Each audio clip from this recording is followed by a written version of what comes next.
The answer to that question is no. It's not too early to start drinking because I'm just drinking coffee. Shall we get this thing started? Yeah. Oh, I didn't change the thumbnail. Hang on. Well, here, I'll just do it live. We'll do it live! What up, people? I'm going to change the thumbnail because that was yesterday's. How about we put today's up on the board? That would be good, wouldn't it? Okay, here we go. I'm in 5. Well, let's see how long my computer takes. Come on! Damn it. There we go. No, there we don't go. Okay, we're having hello, it's Tuesday. It's Twitter Tuesday, even though it's the app formerly known as Twitter, and I'm here trying to figure out the boomer things that I do. What was that movie called? The thing you do, that thing you do. Remember that movie? Tom Hanks produced it, and he was about some band that was, hitting it big, and they had that every time you do that thing you do. Anyway, that's not this. This is hell. Anyway, we're going to talk a lot of everything. All the news everywhere is about Israel, and but there are a couple things that get glossed over when everything's about Israel. But that's everything everyone's talking about, because you got protesters in the street supporting Hamas, and you got people, this, that, and there, and others, and whatever that means. Anyway, I've said enough. The pre-intro is over. Johnny, turn that music off. Oh, you already did it. That was quick. And play the intro. Ladies and gentlemen, coming to you live from the Lucky Dog studio in a hidden location somewhere in the upper Midwest of the United States of America, it's a brother making his own way, but with all the wrong opinions. Welcome to the Morning Night Live with your host, the one and only P-Dog Knight. Yes, you are exactly right, Somnambule Nation. It was the Wonders. Let's stop the music. Oh, how about a blank screen? How's this? Look, it's me. I'm here. It's Anyway, yeah, The Wonders, the Woneders. I love that movie. I don't know why I like that movie so much. I just did. It was entertaining, and it was cute, and it was a good story. And I just thought it was it was just good storytelling. There was no stupid messages, and back when they made movies that didn't have to have like a hidden agenda message and shit. I like movies like that. I wish more people would write movies. In fact, so that's why I don't watch a lot of like TV anymore, because every freaking TV show's got to have, first of all, every nationality is possible, because it's just not realistic. I mean, I don't mind if there's, a couple black people in a show and whatever, and there's one here or there, but then they try to shoehorn everybody else in, and you could just have a separate show with that every other people, but they make every show with every other people. That's not my point here. What was my point? Oh, movies. So, and even the movies you watch now, they all got to have some kind of message. They got to make sure they get in someone that's non-binary in there, that they're calling they and them. And you're like, what the fuck are they talking about? So, but you know what I've enjoyed lately? My wife and I started watching K-dramas. Like they're like shows. Let's say they're like a mini series. Okay. They're Korean miniseries, and they're always dubbed, or either dubbed or they have subtitles. I like watching them with subtitles almost better than dubbed. But the cool thing about them is they just tell really cute stories, and some of them are sappy, some of them it's good writing, and it tells a story, and they're not trying to, bonk you over the head with some, the alphabet nonsense, or, equity and inclusion, or DEI or anything. They're just stories, and I like it. So anyway, I need to get into the news because I have so many tabs open today. And so I'm just going to make sure that we have time to get to most of this stuff. So I'll say a quick hello to everybody, and then we're going to move right into it. By the way, if you see up here, well, I don't know where it is. The chat's over there on YouTube. I think it's over there on Rumble too. I put a link to my latest short, and I'm going to start doing that here because I want people to see them. But the way the algorithm works is you got to have people kind of interacting with them in order to get them, bumping up. So if you could do me a favor, click that link. I think that one's it's less than a minute long. All the shorts are less than a minute long. And go and like that short, okay? You can open it in a new window, or if you want, you can do it after the end of the show. I'll have it in links today, but I think I'm gonna start doing this every day because I need to grow this channel. Otherwise, I'm not gonna be able to do this much longer. So if you can do that for me, that'd be freaking fantastic. I have it pinned up in the YouTube chat, but I'm gonna take that down in a minute. So if you get just take the time while I'm saying hi to everybody and go. Even watch it. Go watch it. You can turn down this and watch it for a minute. I can fill here because I got to say hi to everybody anyway. So over on Rumble, first in chat today is Mr. Advocatus Diablo. Of course. And good morning to Cryptics in the house. Nice to see you, sir. Good morning, Mike Savage, Blarg, and Cannibalistic Wizard. Honk, honk, honk, honk, honk, honk, honk, honk, honk. Here. There you go. I just thought of it because you always say honk, honk, honk when you come in here. Well, I can give you the clown honk. There you go. Cannibalistic Wizard. Not that you're a clown, but that's the noise that you make in your chat. Over on YouTube, first in chat is again Mr. Advocatus Diablo. Also, good morning, Somnambule Nation, Kara Soldiers, Mike Savage, Blarg, Simon Wolfwood's in the house, Aaron Meredith, Lord Stanhope's here. Good morning, Fake News Expert. What up? Fake News Expert. I'm trying to remember what your old handle used to be. I can't remember. It was something else. But anyway, also good morning to Jesse Leon. Hello, sir. Good morning also to JB, Attack Alpaca. Chicago Mike's in the house. Welcome back, sir. Good morning to...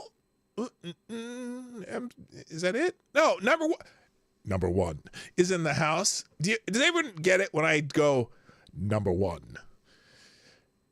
Y'all know what... Well, some of you should know what that is. I know Maddie does, but she's not here right now. Good morning to my favorite Canadian Jaeger pony. What up, sir? And that's it so far. But as people roll in and stroll in and whatnot... there'll be more people to say hi to. Make sure you hit the like button, share the stream. It's essential. And then if you'd be so kind, also, why is that doing that? If you'd also be so kind, you can sponsor the show at pdognight.live. You can go pdognight/tips or just pdognight.live. I think it goes the same place. Dimmy Das Hotep's in the house. They're over on Rumble. Good morning, sir. Yeah, share the stream. Tips in the tip jar occasionally would be great. pdognight.live is the best place. You can use credit card or PayPal there, or you can do it through YouTube Super Chats or Rumble Rants, whatever. I mean, but this is the best place. That's the best place to do it, just because then you're not giving 30%. What's the new CEO of YouTube's name? You're not giving 30% to that jackass.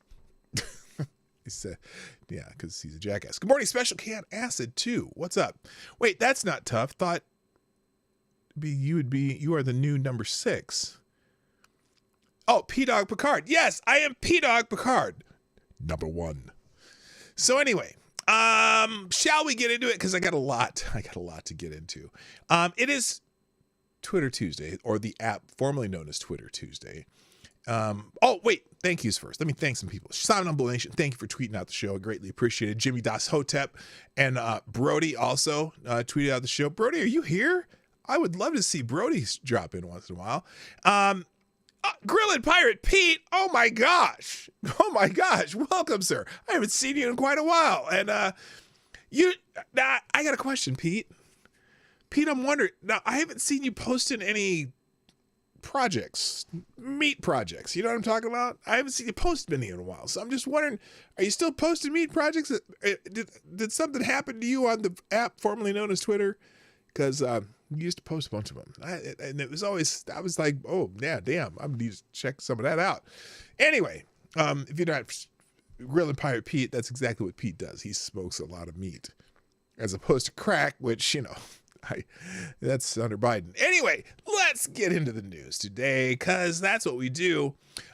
Let's go through some trending things, and then the rest is, it's almost all Israel all the time. Even the stories not about Israel are about Israel today. It's kind of weird, but that's all we're hearing about, and that's because it's so prominent in the news. And also because it's good to hide a bunch of other shit behind Israel. So for example, remember the other day we talked about how the immigration, Joe Biden's administration set a new record on illegal immigration. I mean, yeah, he set a record. Yay! He set a record. Oh, wait, no, I don't want to hear that. Chicago might, here's $7 you will see in 2 months. I'm not sure what that means because it's $9.99. It's that you got the Herman Cain donation, and which is $9.99, but it's $7. Anyway, that hasn't even played yet. I probably should have waited until it played. All right. I need to focus. Focus. Zen. Focus. Okay. Hiding behind Israel is a bad idea. You're likely to get hit by a random missile. Well, no, actually hiding in a hospital parking lot in Gaza is probably a bad idea, because then you'll damn sure get hit by a random missile. Work and play schedule have kept me from grilling much over the summer, but did do a bit of grilling yesterday. Made some pork roast fillets to use as work lunches for a few days. Well, there you go. I actually got a pork loin. I cut up some chops, tied a roast off, made some, ground some of it for, just for chili and shit. So I did that too. Thomas Cleaver, my gosh, kapow! What's up? Stop with the 20-minute intro and grow, bro. Okay, is that what it is? Is that I just ramble on too long? But it's nice to see you, Thomas Cleaver. Haven't seen you in a while. All right, here we go. Things trending in the news. Jenna Ellis, former White House assistant to the guy with the funny hair. Apparently, she is also taking a plea deal in Georgia to a very minor charge, aiding and abetting false statements and writings. They only want one person. They want to put Donald Trump in jail in Georgia. And so all these people, they've basically, their goal here is they're going to whittle down some of these people. Because really, here's what they're doing. They want to bankrupt these people, or threaten bankruptcy, or threaten to throw them in jail for years. And, that's why it's not playing. There. Here, let's try that again. Let's see if that works. What the hell's going on? Oh, wait, it's waiting. And so they're getting plea deals from these people for the most minor offenses because they want the big fish, right? And so some of these people aren't willing to basically bankrupt themselves because they know they're going to get convicted in Fulton County, Georgia. And so what they're doing, they're taking the plea deals in order to say they're going to testify. But what are they going to testify to? That the president of the United States was questioning election results in Georgia? Is that illegal to do? And so I don't know exactly what they think they're going to get out of this. But anyway, Laura Loomer says Jenna Ellis took a guilty plea in Fulton County, Georgia for the count of aiding and abetting false statements and writings. She joined Scott Hall, Sidney Powell, and Kevin Chesborough, who also took plea deals, leaving 15 remaining defendants. Jenna Ellis has always been disloyal. I called this. In August, I warned people not to donate to fake MAGA grifter Jenna Ellis. Prepare to watch her take a plea deal in the next week. Hope those of you who donated $220,000 to her are happy. Your money will be what? Will be used to attack President Trump. A lot of right-wingers need better judgment. So fans, okay, Laura Loomer predicted the future. That's not good, at least for Trump in the short term. But again, I think that this case is nonsense. And again, but the problem is it is a state case on a federal election issue. This is gonna go to some weird Supreme Court thing or something. In at least the Georgia case. Why is that on my screen? What happened there? I had Jenna Ellis. Oh, I see what happened. This should be Jenna Ellis, which I'll put her. Let's see, because I want to make sure you get the correct. There we go. But some people are excited. The people who hate Trump are excited. Oh, another one turned on him. Oh, see, Brian Krassenstein. Here's the Daily Krassenstein. Breaking. Former Trump attorney Jenna Ellis has pleaded guilty in the Fulton County election interference case by Fani Willis. Ellis will plead guilty to a single count aiding and abetting false statements and writings. Note that she was charged with violating the state's Racketeer Influence and Corrupt Organizations Act and soliciting the violation of oath by a public officer. This likely indicates that she too will be cooperating with prosecutors to go after those who are higher up the ladder of crime. If I was Trump and Giuliani, I'd be quite nervous. So aiding and abetting false statements in writing. That's from a RICO charge to aiding and abetting a false statement. Wait a minute. A false statement. So a statement that's false is it illegal to make a statement that's false? Didn't say like perjury. It says, I don't understand this. So she's going to get a slap on the wrist and some probation and a small fine. And now she won't go bankrupt. I'm curious where this is all going. It's very interesting. All right, moving on. Also trending right now is Michael Cohen, this jackhole. Now, apparently he's testifying today in the case in New York City. New York City, get a rope. Today is the day Donald Trump gets to see the sellout Michael Cohen test. This is Travis. Travis in Flint he's a MAGA guy. Today is the day Donald Trump gets to see the sellout Michael Cohen testify in court. Letitia James is all too eager for his testimony. Remember that Cohen already went to prison specifically for lying to investigators.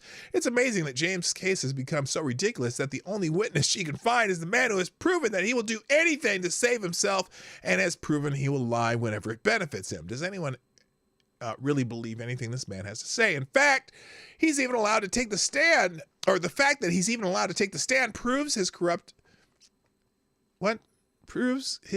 everyone running this case. Oh, how? Is he meant to say how, not his? How corrupt everyone running this case is.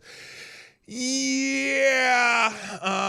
In fact, he pled guilty to making false statements before. That's why he ended up in jail. But he says, I will continue to speak truth to power no matter Donald's continued smear and harassment and campaign against me. This guy's hilarious.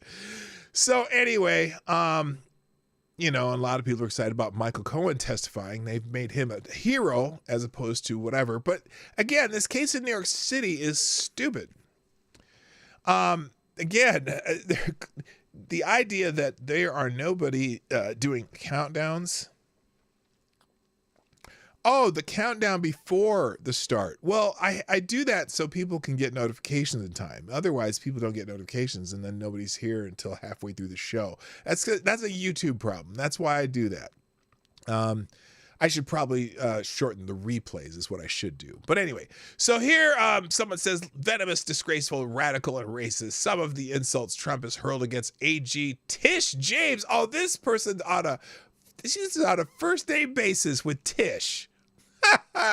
In the first 3 weeks of the trial, she says outside the court, Trump is expected back next week for Michael Cohen testimony. James threw her hands up when asked if it'll go forward. Oh, well, let's see what she says here. Let's see what Letitia says here.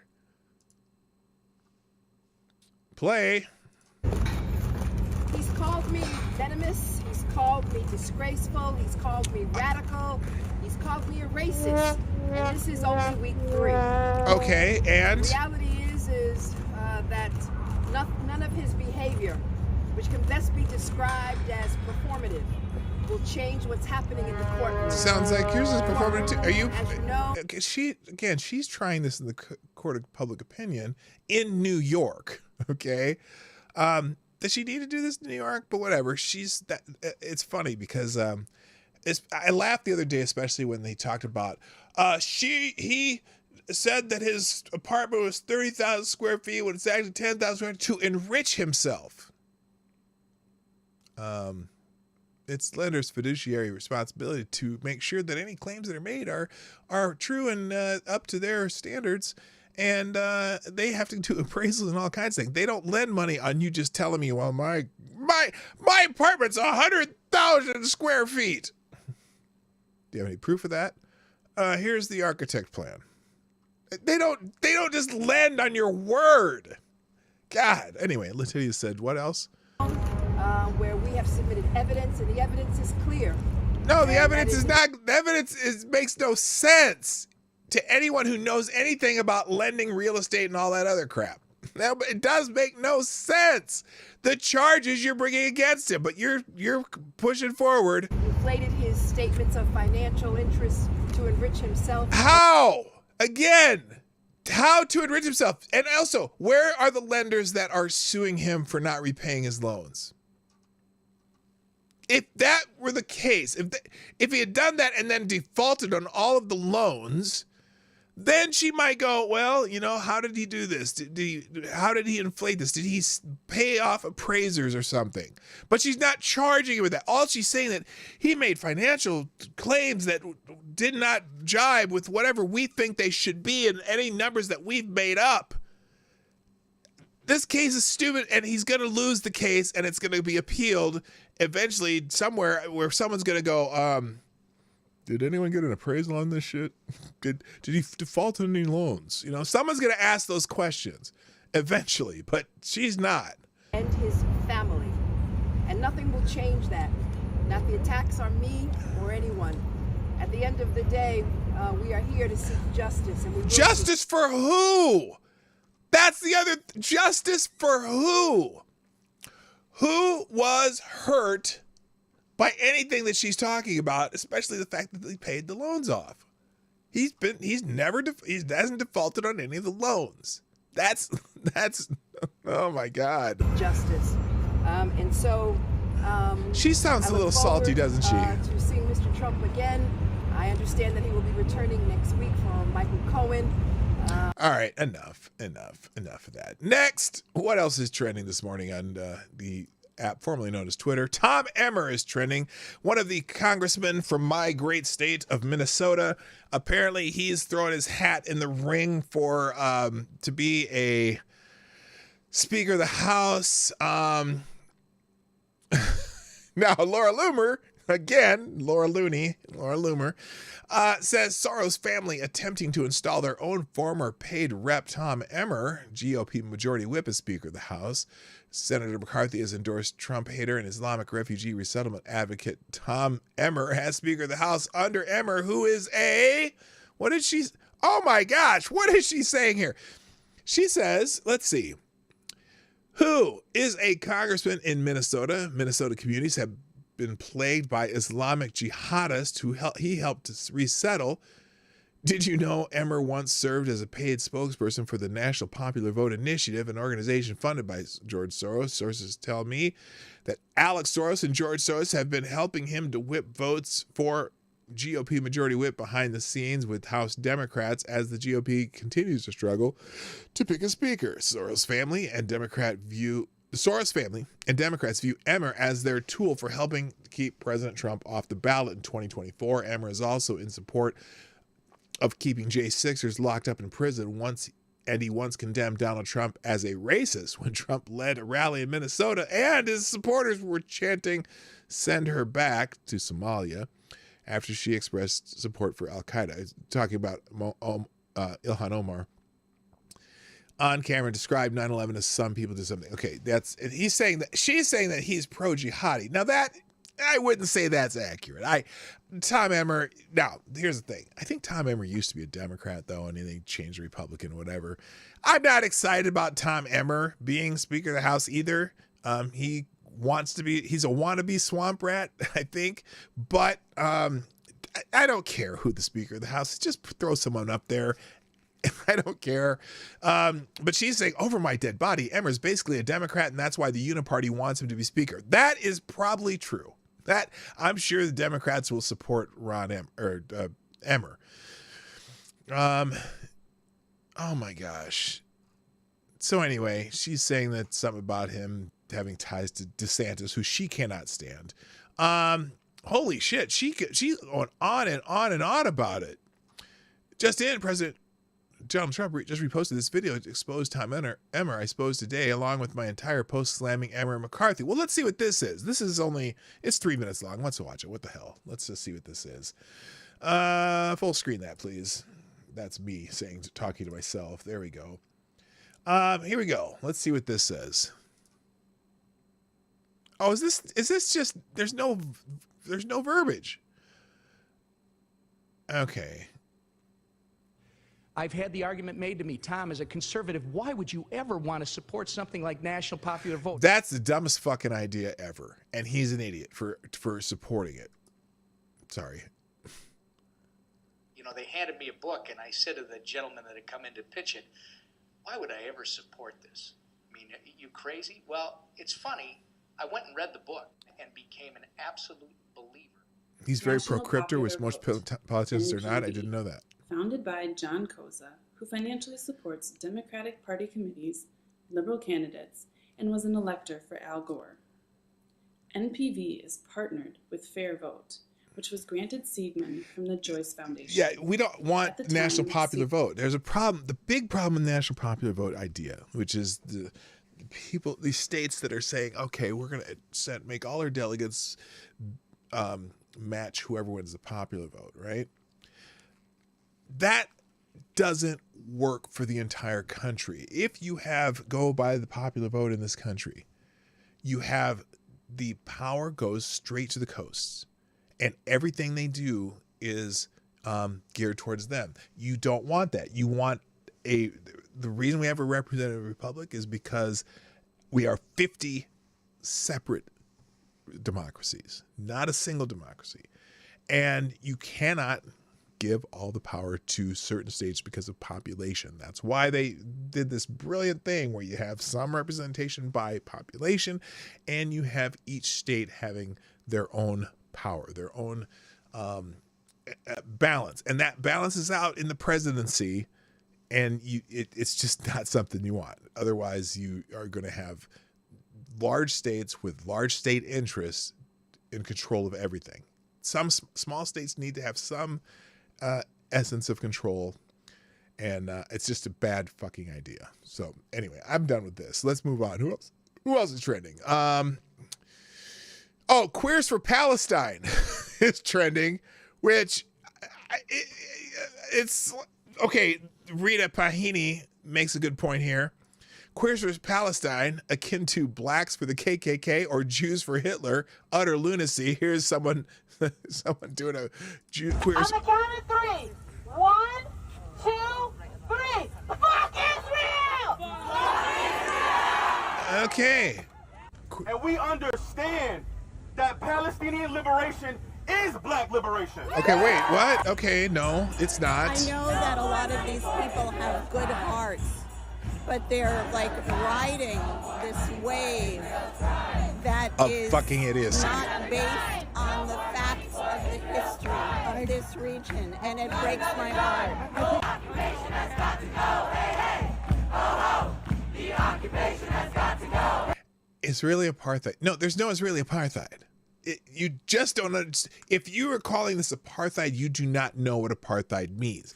They've given the Palestinians their own state, basically, in Gaza and the West Bank. And the fact that they can't manage their fucking state and decide that it's Israel's fault is just stupid. Okay, I'm done with that. Let's move on. Also trending is Sky News. Now, Sky News is trending because no one understands what they were doing here. Okay, so apparently a couple hostages have been released. I think it's a mother and or a woman and her mother were released, right? And Sky News had the interviews, right? So let's look at some of the interview of this woman who was released. Okay, here right here. Each person had a guard watching him or her. They took care. Okay, this is interesting. So this is the part they put out here. Who was injured, and there was a paramedic with him. They brought him in a better condition. Hello, bookworm addict. But after 4 or 5 days, there was no improvement.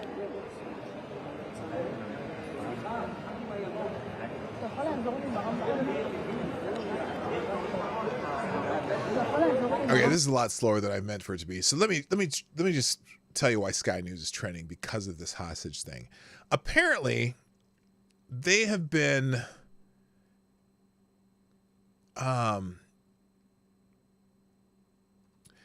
they've been putting out parts of this interview, right? Hello, K-Shell, what's up?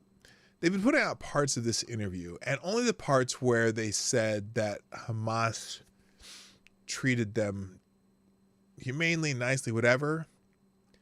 So, Fried hostage Yochid Lifshitz, why she shook hands with Hamas gunmen, because they treated us very nicely. She also noted that the captors appeared to be well prepared and had kept their plan concealed for an extended period.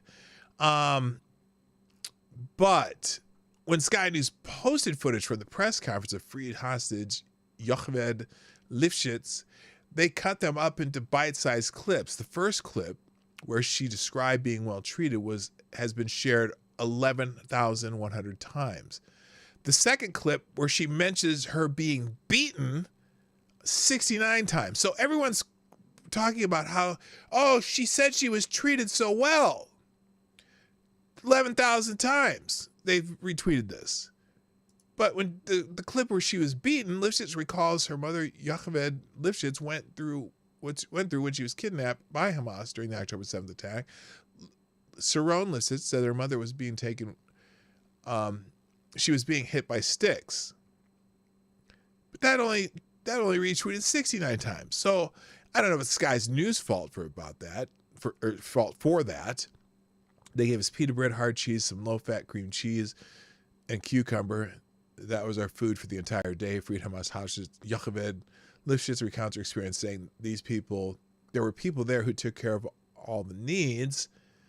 But again, now people are blaming Sky News for what people retweet. I don't get it. So Stockholm syndrome, exactly. How you doing now? What? That's my friend Wendy.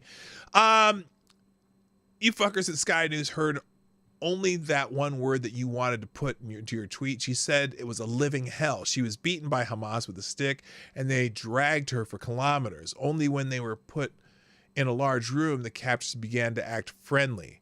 So that's why Sky News is getting a beating. And I don't know if it's their part or it's just because people are only retweeting the parts that, supposedly make Hamas look good.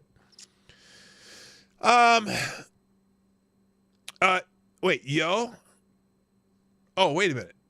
Oh, did I say it incorrectly? I was close, right? It's Yocheved. Did I say that right? Oh, okay. That's what I said. Is it Yocheved? See? I learned something from my friends. All right. Next, bacon is also trending. Now, not the good kind of bacon, or that Kevin Bacon, but apparently Nebraska Representative Don Bacon is trending. Why? Because Don Bacon just compared the MAGA movement to the Nazi regime. Done with this guy. Primary the hell out of him and make sure he doesn't step foot into the halls of Congress again. Don Bacon, head rhino, flood his phone, prepare to primary him, corrupt piece of shit. Let's see. I don't know what that means. I make $174,000 a year of your money a year. I'm good. I don't know what that means. But yeah, dear Nebraska, you have one goal in 2024. Primary Don Bacon. Please remove this corrupt snake from our government. He's saying right out of the 1930s didn't work out, bruh. This guy's, I don't get it. Nebraska Rhino, Don Bacon compares America First movement to Nazi Germany. Okay, let's look at the Gateway Pundit says. Oh, here we go. Here's one of the these one of the anti-Jim Jordan holdouts. Okay, Cat Turd got the story, or Benny Johnson does. So here it is. Don Bacon, who's one of the anti-Jim Jordan holdouts, says, I think people are discouraged by what's happened in the last 3 weeks, that they want to come together. I think we will have a speaker tomorrow, because he's thinking it's going to be Tom Emmer. So here's Don Bacon. I don't have a whole lot to add. They're still talking. And are you confident that anybody could get to 217 at this? Yes, I am. I think people are so discouraged by what's happened the last 3 weeks that they want to come together. I think we have a great team in there right now. I think they're making some great cases, and I think we'll have a speaker tomorrow night. I'm hopeful for it. I wish I could put. So is it? Yeah, but I think we'll have one selected tomorrow, and I think we got to make sure they have 217, and they'll get it on the floor.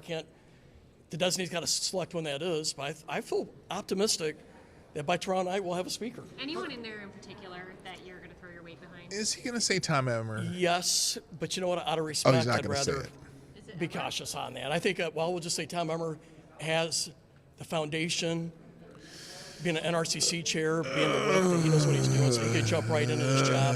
But we have a lot of great people. A lot of folks made some very compelling cases in there. They sound. All right, enough. This is in the links today, but still, oh, good Lord. All right, enough. Let's move on. Let's go into some news stories. Oh wait, did I have one more? I have one. Oh, lesbian Nana. Do y'all remember? So, I think it's over the UK, West Yorkshire. Did I say that right? UK peoples, Yorkshire. There was this cop, right? This female cop, and there was an autistic girl who was there. I don't know if it was at a protest or what or something. And the autistic girl, hello Septus Wolf, by the way. The autistic girl said something to effect that the cop looked like a lesbian Nana, as in grandma, right? And the lesbian Nana took great offense to that and arrested the girl, put her in handcuffs, and took her off to jail for saying it was hate speech, right? Well, lesbian Nana's back in the news. Apparently, let's see. Here she is. Lesbian Nana. Wait. The tweet. What the hell's going on here? Oh, I'm frozen. Okay, there's better. So apparently, lesbian Nana got a little bit heated at this protest. Remember the officer in West Yorkshire who arrested the autistic girl for saying she looks like a lesbian Nana? Yesterday, she had a mental breakdown and started yelling and pepper spraying the crowd of people in Leeds. So here's lesbian Nana going crazy. She's pepper spraying everybody. You get a pepper spray, and you get a pepper spray, and you get a pepper spray. You get a pepper spray.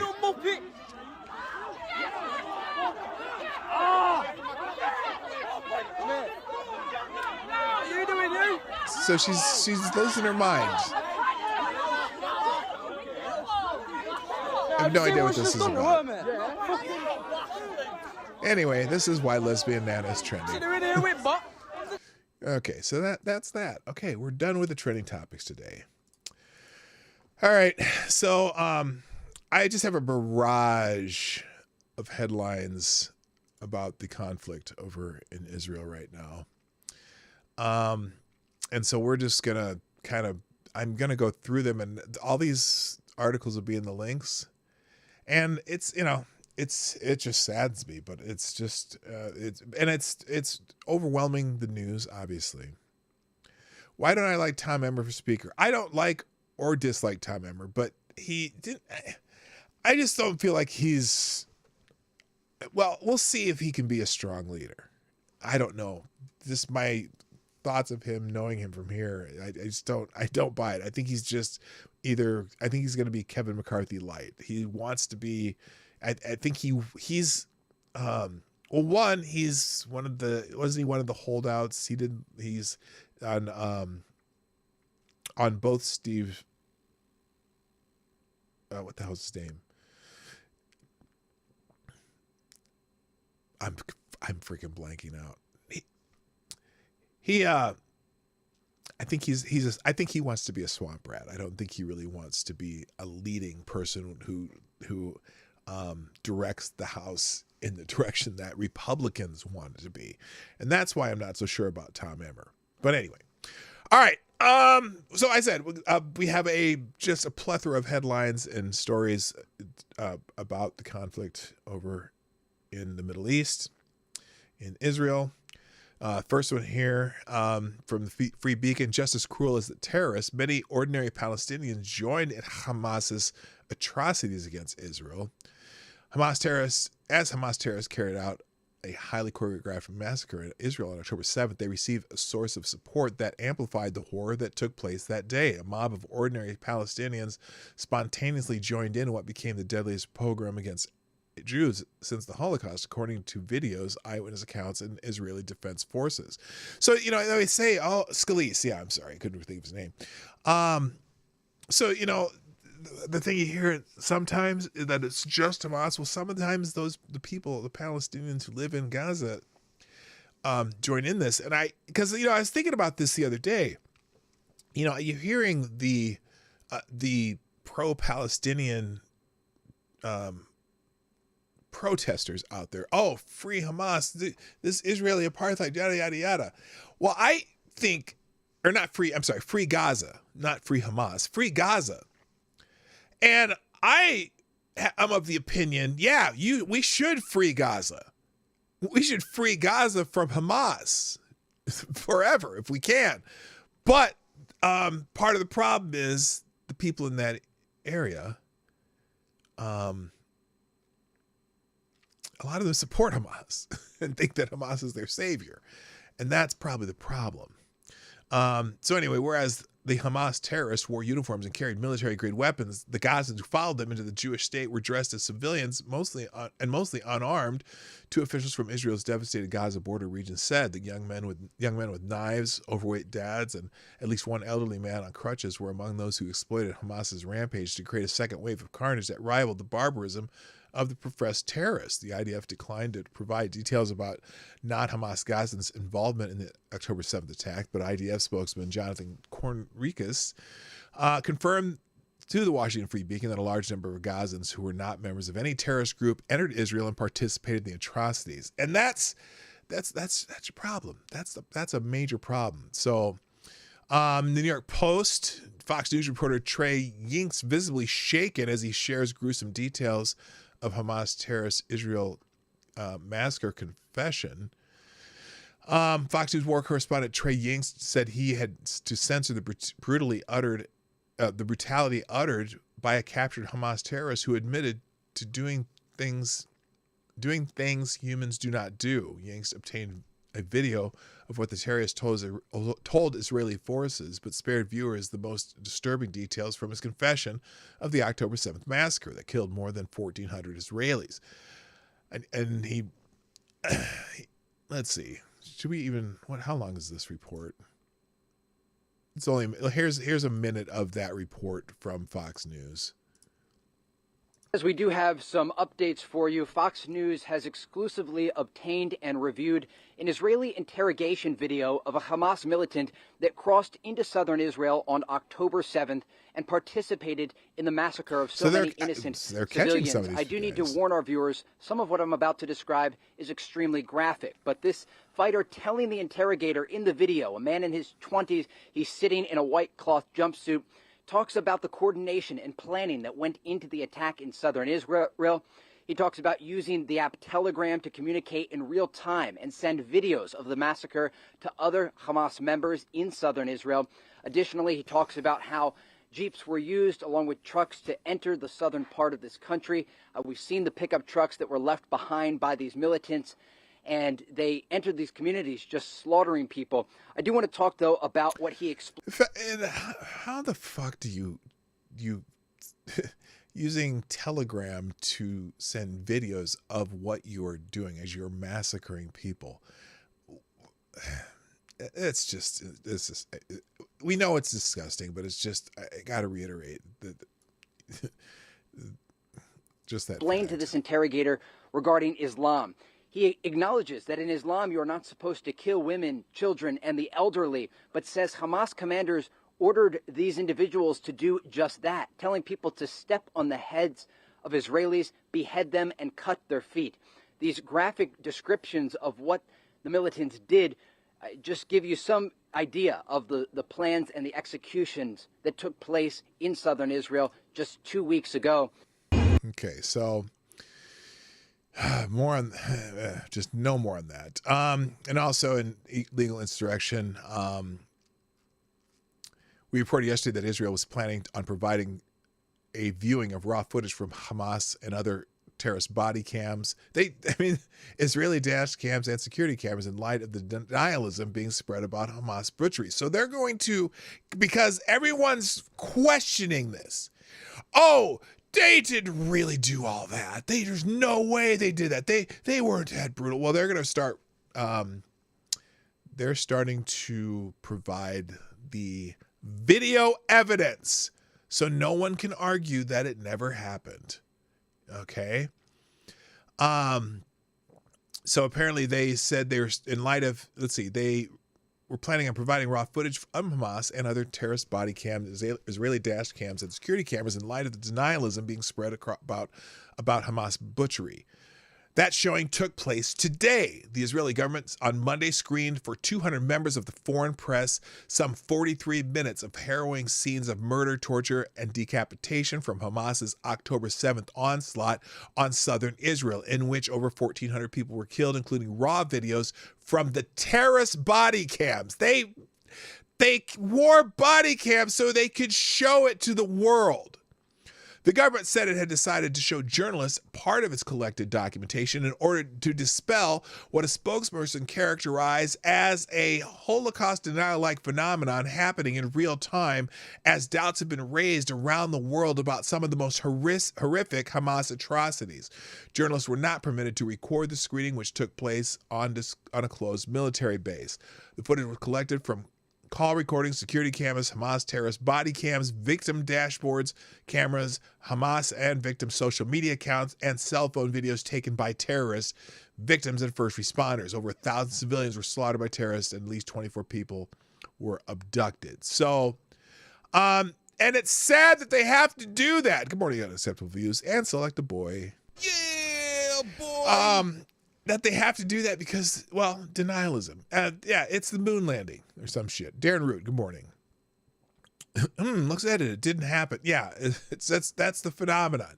In PJ Media, a seventh U.S. embassy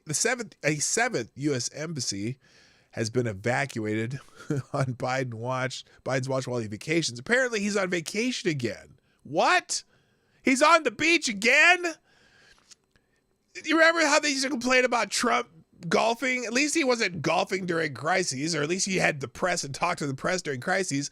Joe Biden can't talk to the press, and that was the point of the video that by the way, that video that I showed you, this one here, Guns and Cafe on Instagram is Reaccion a Puerto Rico, and I did a remix of one of his videos. But anyway, Joe Biden apparently figured out that his Bidenomics messaging isn't working and now wants to make the 2024 election about foreign policy. Oh, wow. That's just fantastic.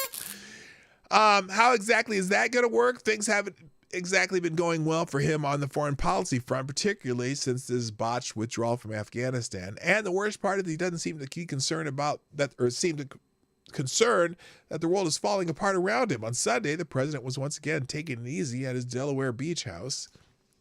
He doesn't appear to have a care in the world, even as Americans are still being held hostage in Gaza.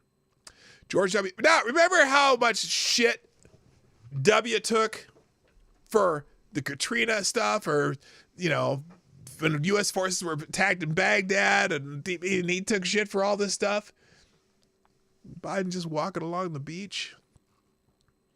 Anyway, we'll move on. In Breitbart, again, the two elderly Israeli women hostages were released by Hamas. Two elderly Israeli women held by in Gaza. Okay, remember how much I hate the headline and the first line being the same damn words?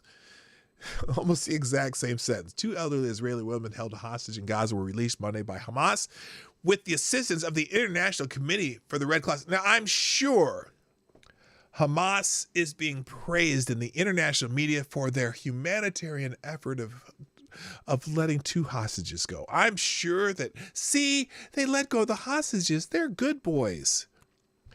The release of two hostages, 85-year-old Yahved Lifshitz and 79-year-old Nirut Cooper was confirmed by the International Committee of the Red Cross. 2 women, along with their husbands, were snatched from their homes in the kibbutz of Nir Oz, near the Gaza border, in Hamas's October 7th rampage to the towns of southern Israel.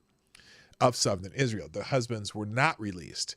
The elderly women were released into the care of the International Red Cross in Egypt at the Rafah border crossing and were met there by Israeli officials, according to the Jerusalem Post. The release follows Friday's release of an American mother and daughter, 59-year-old Judith Tai Ranan and 17-year-old Natalie Ranan, by Hamas. Jerusalem Post reports. I'm having a Biden moment, sorry. The women had been freed after 20 trucks of humanitarian aid entered Gaza, and amid reports that Qatar separately had secured the release of some 50 hostages with foreign passports. These 2 women were both Israeli and were not part of that deal. Roughly 220 other hostages, including 10 Americans, remain captive by Hamas in Gaza.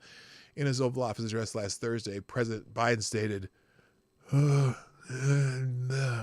I told the families of Americans being held captive by Hamas, we're pushing every avenue to bring their loved ones home. And as president, there's no higher priority for me than the safety and well-being of the Gaza people. I mean the Americans held hostage. Sorry, I just had to do that. Okay, in legal insurrection. Apparently, Hamas has blocked almost 600 Americans from leaving Gaza. You know, I'm wondering, because I have a relative who's been to Gaza, and she and I argue. Well, we don't argue because we don't talk politics, because I can't. If we talk politics, I'll make her cry. And I don't want to do that because I love her. But I would be curious if she were in Gaza right now and wouldn't be able to leave, if her support for this would be the same. I don't know. I'm curious. Secretary of State Anthony Blinken told Margaret Brennan on Face the Nation that Hamas has blocked almost 600 Americans from leaving Gaza. Let's see. His words were, you're exactly right. We have several hundred Americans and other nationalities, other civilians from other countries who want to leave Gaza. We've had people come to Rafah, the crossing with Egypt, and to date at least, Hamas has blocked them from leaving, showing once again its total disregard for civilians of any kind who are stuck in Gaza. This is something we're working again. So anyway, they're blocking people, from Americans and others, from leaving Gaza. I thought, and they want Israel to have regard for the civilians, no civilian casualties, but no, they're keeping civilians hostage. Also in Washington Free Beacon, apparently a local hero, Omer Balva, falls in war against Hezbollah terror. In the 49 days following Passover and leading up to Shavuot, woo, I need help on that one. The Jewish people participate in the counting of the Omer. This tradition invites us to introspect and grow in the 7 emotional tributes that, according to Jewish wisdom, make up human experience. Okay, apparently, this Omer, his high school classmate, epitomized these traits, which are, loving kindness, justice and discipline, compassion, endurance, humility, bonding, and sovereignty and leadership. He's just giving a tribute to his friend. Umar grew up in the Washington, D.C. area, but after graduating high school, he moved to Israel with his family and enlisted in the Army. He wrote to his best friend, Ethan Missner, before enlisting, "I want you to know that every time I'm sad, I go to this one thought of me and you at 24 or 25 with our families on vacation. The thought of us with wives and children we love are able to support brings a smile to my face. Love you more than anything." Okay. It doesn't really say why he died. Anyway, this is a tribute to a person. It's very touching. And it just puts a face on some of the people who are involved in this. Moving on. PJ Media, you'll never... Oh! And remember, how they worry about the hospitals and schools and stuff and in Gaza that get destroyed by the Israelis, because usually Hamas has their headquarters in those places, right? Well, you'll never believe where Hamas hid a military headquarters. Actually, you will. The Israel-Hamas war took a totally expected turn over the weekend as Israeli Air Force jets, helicopters, and drone pounded terrorist outposts hidden in the darndest places. I'll give you a preview of what might be coming next in this war, but first, today's big story. While the heaviest fighting continues in Gaza, on Sunday, IAF warplanes struck a headquarters compound hidden beneath a what? A mosque? No! In the West Bank city of Jenin. At least 2 are known to have been killed in the airstrike. Israeli officials said those killed belonged to Hamas and the Palestinian Islamic Jihad, and were involved in planning an imminent attack from the compound. The strike was also notable because while Jerusalem rarely uses air power in the West Bank, this was the second time IAF planes have hit the Palestinian-controlled region in recent days. Hiding military or terrorist assets under a mosque is an act of a coward, and it's probably, they always talk about international law. What does international law say about, doing warfare from holy sites? Maybe not as cowardly as sending terrorists, which the BBC's Moral Freak Show helpfully described as a mere gunman to murder partygoers and toddlers, but it's along the same general lines. So anyway, is anyone shocked at all? Is anyone shocked? No, it wasn't a playground. It was a mosque. Okay, I'm not shocked at all. I'm going to skip this one, sort of, but I'm going to give you the headline. Because again, shocked, Shifa Hospital is both a hospital and a Hamas hub. The propaganda establishment media doesn't fact check.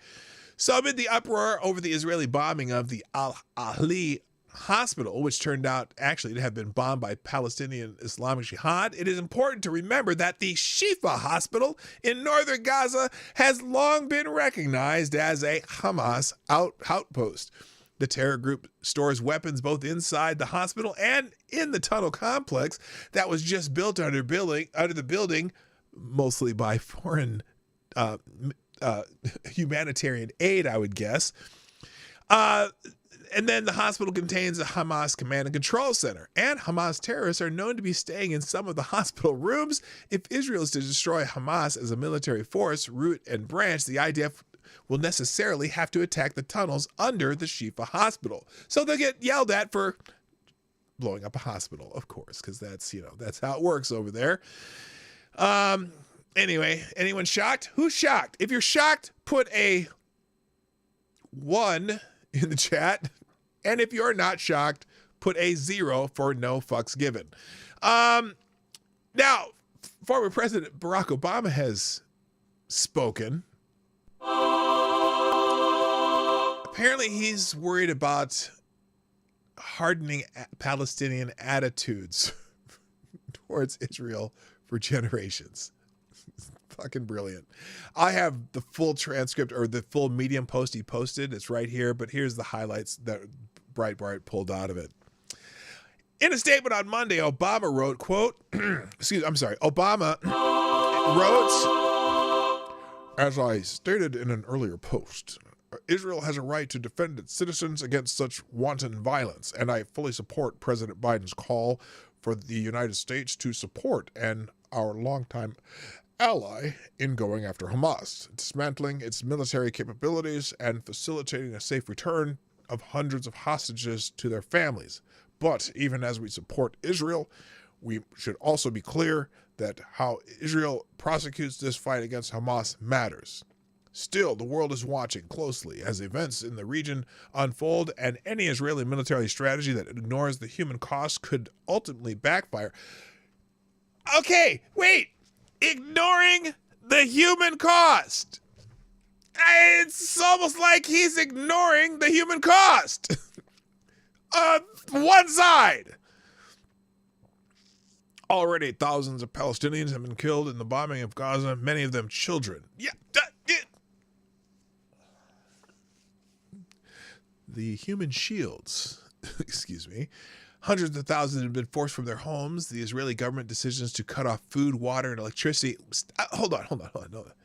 You know, I just found this out, and I didn't realize this because, they're cutting off. They said they're going to cut off water, electricity. Did you know Gaza only gets 7% of their water from Israel? I just found that out this morning. And guess what? That hospital's running with generators. Look, whose responsibility is it for Gaza to have electricity? Now, the Israelis do it, but whose responsibility is it for Gaza to have electricity? Billions and billions of dollars in aid, and they can't produce electricity in Gaza? Huh. That's fascinating. The Israeli government's decision to cut off food, water, electricity to captive civilian population threatens not only to worsen the growing humanitarian crisis, it could further harden Palestinian attitudes for generations. Yes, because right now, Palestinian attitudes towards Israel have been very soft and gentle. Thank you, President Barack Obama. It could erode global support for Israel. Yeah, I haven't seen that global support for Israel much lately. It's weird. Everyone seems to be against Israel. I don't understand it. And play into the hands of Israel's enemies.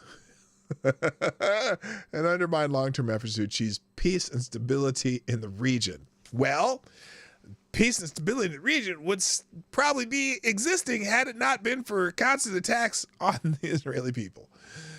Oh boy. The siege of Gaza would be lawful under international law, as an expert recently noted. Moreover, as Israel's ceremonial president, Isaac Herzog, has noted, Gaza only obtains 7% of its water from Israel.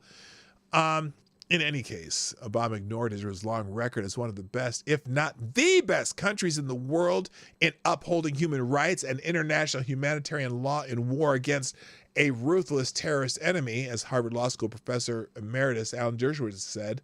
No other country with comparable internal and external threats has as good a human rights record as Israel. So, but, it's Obama, so it's always a question. If you want to read the entire post, it's linked here in the thingy, and it'll be in the links at the end of the show.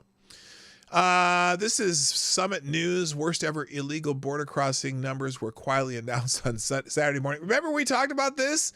We mentioned this on Monday. Not a whole lot of people are talking about it. But yeah, and the feds are warning that Hamas and Hezbollah terrorists are likely getting through. So cheers to the Biden administration for their great border control. All right, I'm gonna have to lightning round a little faster because I'm running out of time here.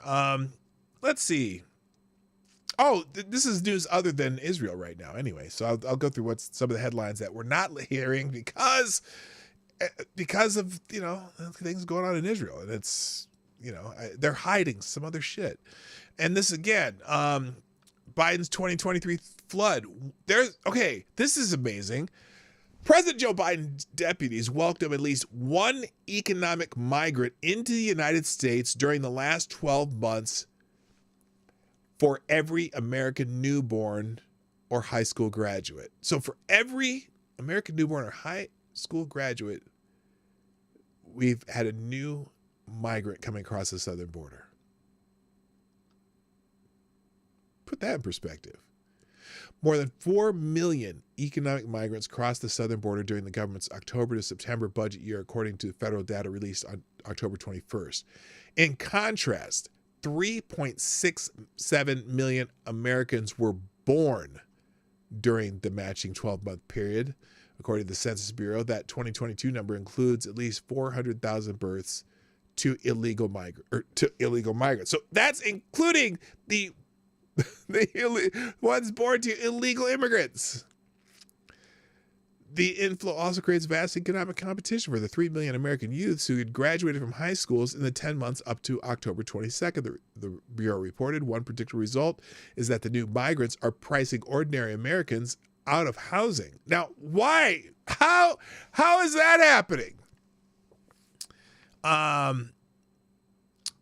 So, for example, they are talking about, New York Times reported on August 17th, on the growing number of evicted homeless Americans who are living in their cars. Ms. Audette, 49, earns over $72,000 a year as a social worker for the Washington State Department of Social and Health Services, but a combination of bad luck and bad debt and a bad credit score priced her out of her apartment in Bellevue, another suburb of Seattle, one of the most expensive housing markets in the country. With an eviction looming, she put her furniture in storage this spring and began parking the sedan in a U-shaped parking lot outside a church in Kirkland. The car, her biggest investment, became her home. The roof turned into a dining table, trunk a closet, and the weathered stretch of blacktop provided by a Methodist church became her yard, her neighborhood, her safe place.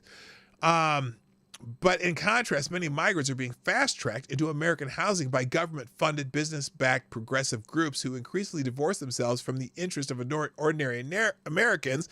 For example, Governing.com reported on October 23rd from Chicago. Soon after settling in the shelter, Venezuelan Angela Davila, 45, began to work first in construction and then in a mushroom factory, he said. Now he rents... Angela, that's he, anyway. Now he rents a basement apartment from Matt Joint, the volunteer who first picked up Davila and his family from the police station to take them to the shelter. So we're displacing Americans for migrants, and then the migrants get jobs in the mushroom producing factory. How? How could they work illegally? Who gave them the green card? I'm just curious. How did they fill out the I-9 or whatever form it is that you do? Anyway, Washington Free Beacon Committee to Protect Journalists lists Hamas members on list of journalists killed in Gaza. 6 of the 23 journalists killed in the Israel-Gaza war worked for outlets run by Hamas or Palestinian Islamic Jihad. You can read that one yourself. In Issues and Insights, American Trusted Media hits an all-time low in latest poll. Oh, shocker.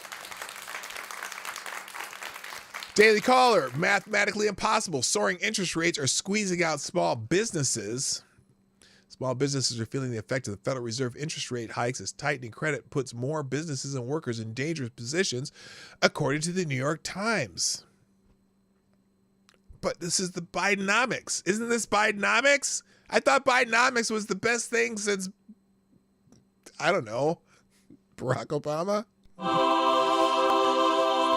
In PJ Media, why Israel still hasn't started its ground operation in Gaza. They haven't yet. What's taking so long? Why hasn't Israel moved into Gaza and begun to obliterate Hamas? The answer, I'm afraid, is drearily predictable. The death toll for Hamas jihad massacres in Israel has now climbed to over 1,400, yet over 2 weeks after the October 7th attacks that appalled the world, the promised Israeli ground offensive has not yet materialized. The reason for the delay can be summed up in what the man who claims to be president would say were 2 words, and those words are the same man's name, old Joe Biden.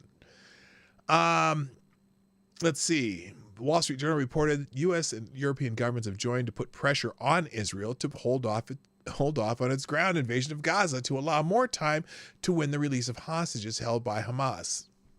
That pressure almost certainly originates from the Biden regime. So,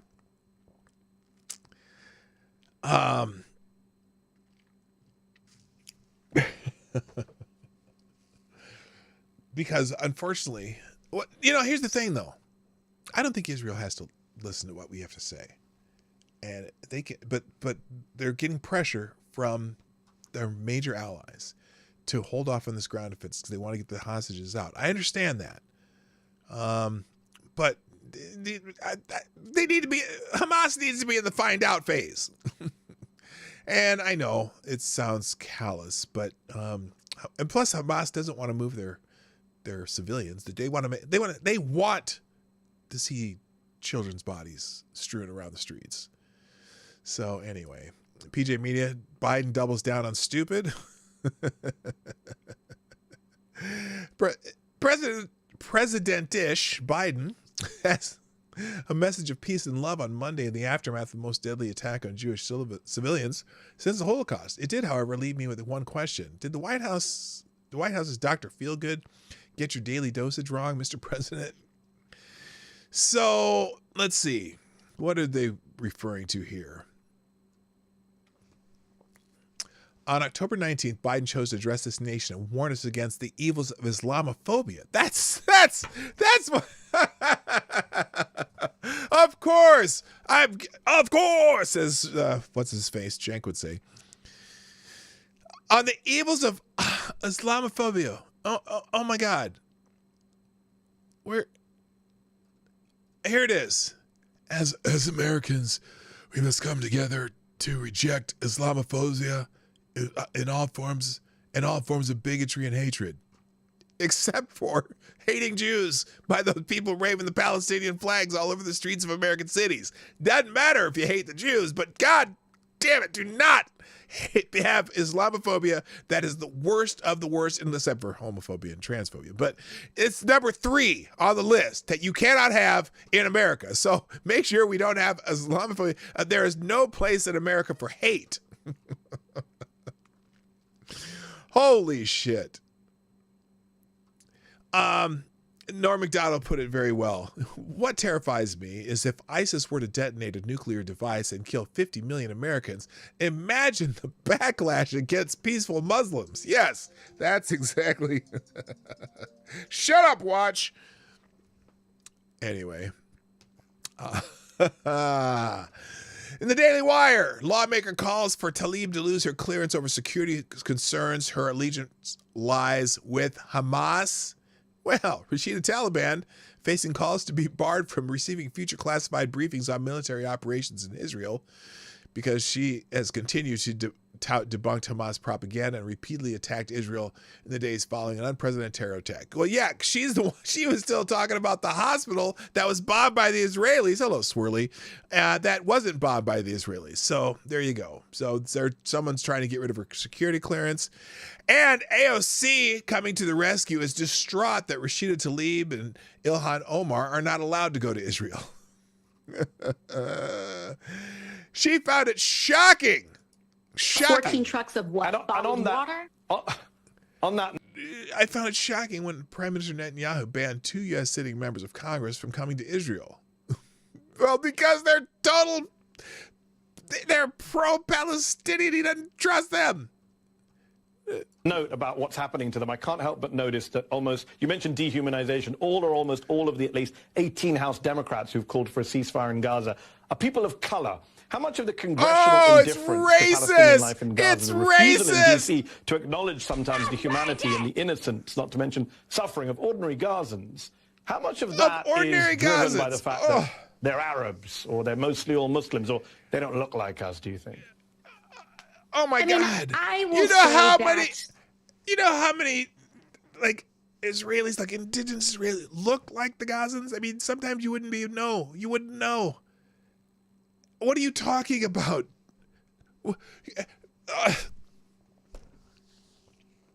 It's always they're victims. They're victims because it's racist. Oh. I have long found painful. the ignoring and sidelining of Palestinians in the U.S. House of Representatives, the humanity of Palestinian populations in the 5 years that I've been in Congress quite shocking. Shocking, I say. This is not something that is new to many of us. I have engaged alongside many of my colleagues from Betty McCarthy. Do you think maybe, just maybe, AOC, you fucking moron, do you think just maybe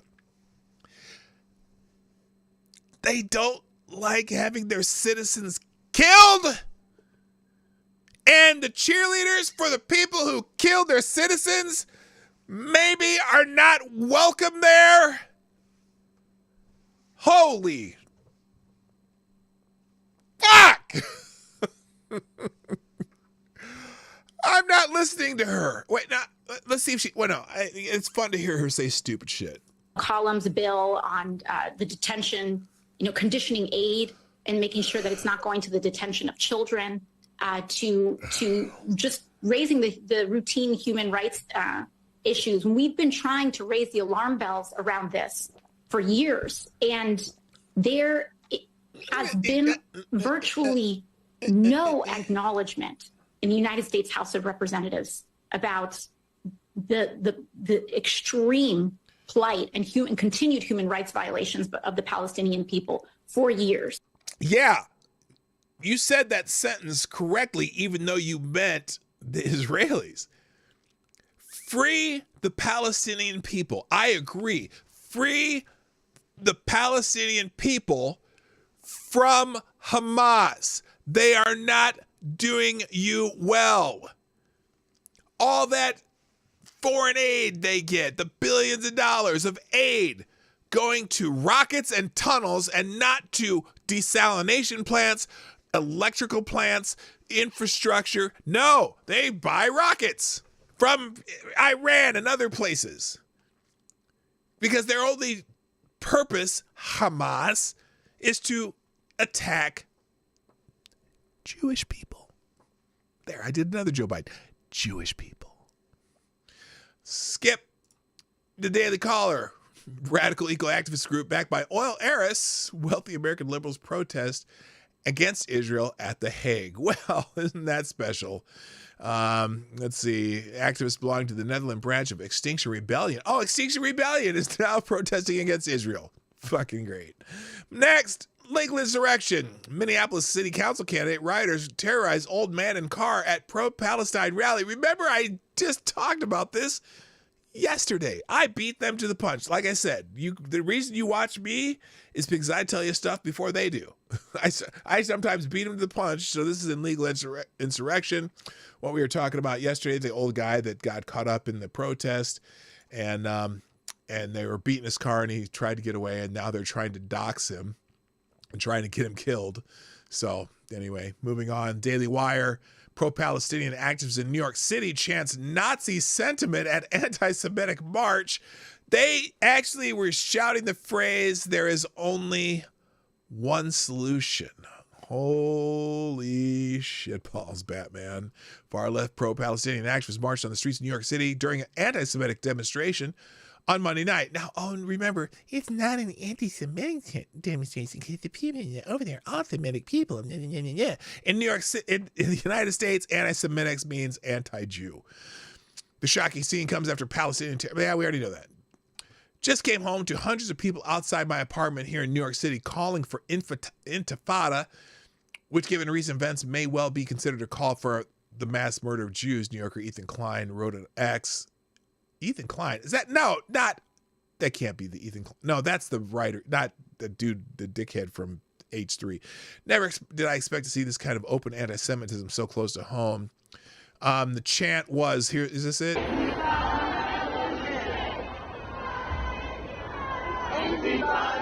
So they're shouting intifada, intifada. Long live the Intifada! There is only one solution. So there you go. Nazis in New York. I bet you not a single news channel on the planet other than the Daily Caller mentions that as being a Nazi sentiment. I bet that's not on, this is CNN.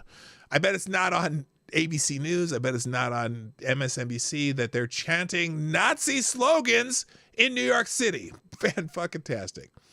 Writers Guild, this is Hollywood and Toto, Christian Toto, can't reach a consensus on condemning terror either. The activist body praised BLM, but they go silent after Hamas kills and tortures people. So, yeah, they're conflicted. Remember, we saw that Ryan Long video. That's probably what's going on in Hollywood right now. Free Beacon, State Department taps anti-Israel mayor to help shape foreign policy for all Americans. Dearborn, Michigan Mayor Abdullah Hamid has called Israel an apartheid system, falsely accused Israel of bombing a Gaza hospital, and called for the eradication of the Jewish state. Now he will serve on a blue ribbon State Department panel working to shape foreign policy for all Americans. Again, they are just brilliant at the White House. And the State Department, of course. All right, I think that's it. The rest is just the ACES thing. I also have the, well, here, this is the video that I repurposed from Reaction Puerto Rico. Did he ever show up? Are you over here? Anyway, I'll show this as a short one. Make sure you go in and like this video. That's what I need. There's only 3 likes on it.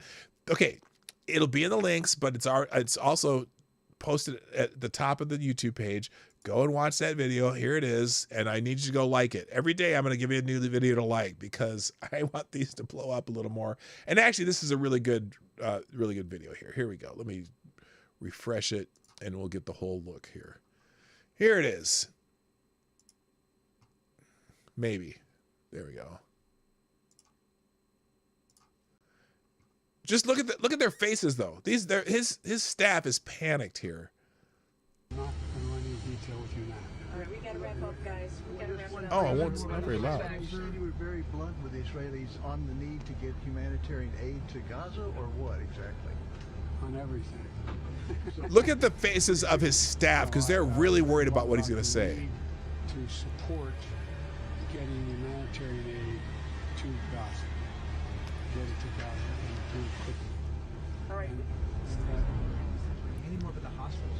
May I? Don't. May I ask you about, there's a report in the Times of Israel that says Biden officials have indicated to Israel. I know it's really hard to hear. That if Hezbollah initiates a war against Israel, the U.S. military will join the IDF in fighting the terrorists. Not true. Not true. I've never said that. All right. So anyway, you can go watch it on your own. It's what, 49 seconds or something like that. So anyway, that's it for today, guys. I got to go. Thanks for joining me today on the Morning Night Live. I appreciate you being here. I didn't tell you I had the coffee cup today. The old grandpa established 2022. By the way, just saw ultrasound pictures of baby number 2. Yeah, we're excited. Anyway, that's it. I'll be back tomorrow. Normal time, normal channel. Got to go. Thank you for being here today. And find something fun to do this afternoon. Got to go. My name's P-Dog Knight. And I'm out of here. Bye-bye. Links will be in the chat shortly. Bye. Hey, this is P-Dog Knight, and thanks for watching today on the P-Dog Knight channel. If you have an observation or remark you'd like to make about this video or my channel, I absolutely welcome you to write it in the comment section down below. I really look forward to hearing from you.